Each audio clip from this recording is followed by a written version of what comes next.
Candidate number 2. What do you think is the most pressing issue facing Washington Masonry today, and what do you suggest be done about it? Issue that has disturbed me the most in the past is knee-jerk reactions to perceived failings. I have stated before, and I will state again, that Masonry is not a building. Masonry is not a book with procedures in it. Masonry is about each other and the obligations that we have taken to support each other in our times of trial and the good times. What sometimes happens is that an event happens and we start seeing guilt laying rather than good management, which is to find out why the problem exists, if it exists.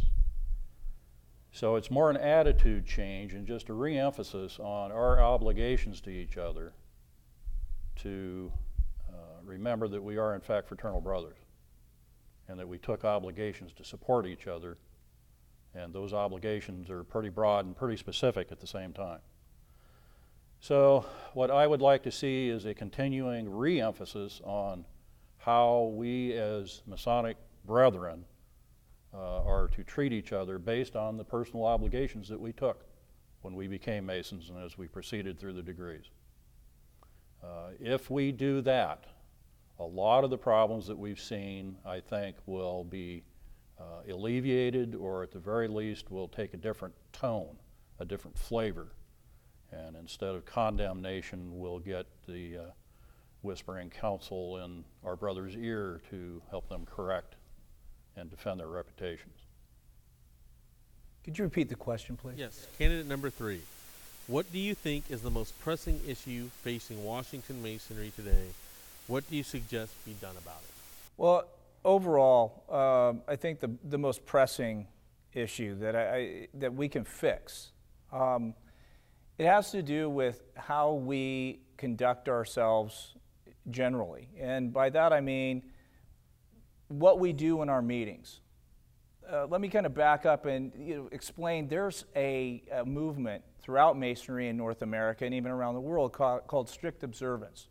And a strict observance lodge does not spend their time sitting around talking about the minutes or treasurer's reports.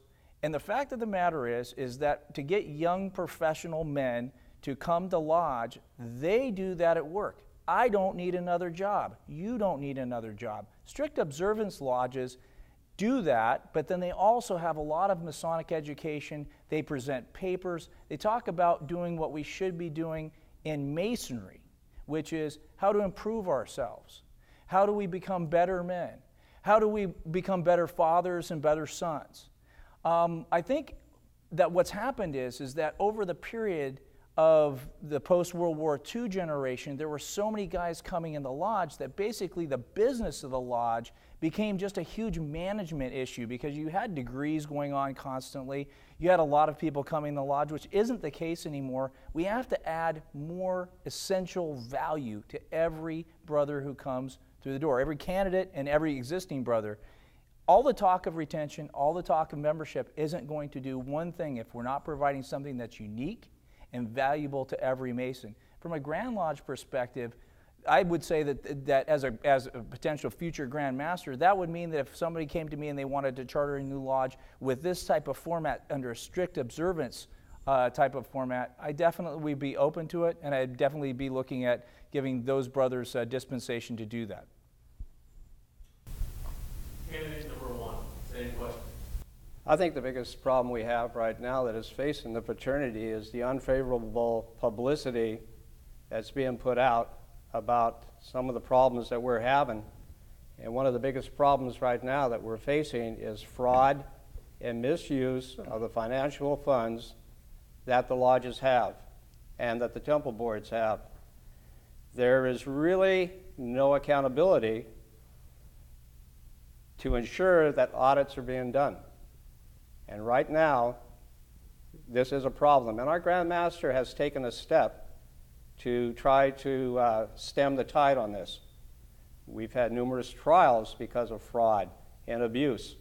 And we really need to put a stop to that because it's in the newspapers, it gets on the air, it gets on TV, and we don't need that kind of bad publicity. I mean, right now it's bad enough that people go out and do documentaries about what Masons are supposed to be, and yet they don't know what we are all about. But they put out, documentaries about, the good and the bad. Well, you know what? We're helping them because we're not taking care of our own financial house within the fraternity. Grand Lodge cannot do this for us. We, as Masons, we as brothers, have to stop this. We can stop it by making people accountable.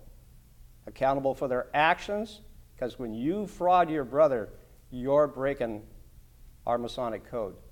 And we need to put a stop to it. And I think that's one of the biggest problems that we're facing right now is the unfavorable publicity that is out there. And the best way to stop it, hold people accountable. If you say you did an audit, be willing to stand by it and prove that you actually did that audit. If you're just pencil whipping it, you're not doing your brothers any favors. You're not doing anybody any favors. You're actually lying to your brothers. You're not being a good steward of what we have taken the obligation to uphold. Thank you.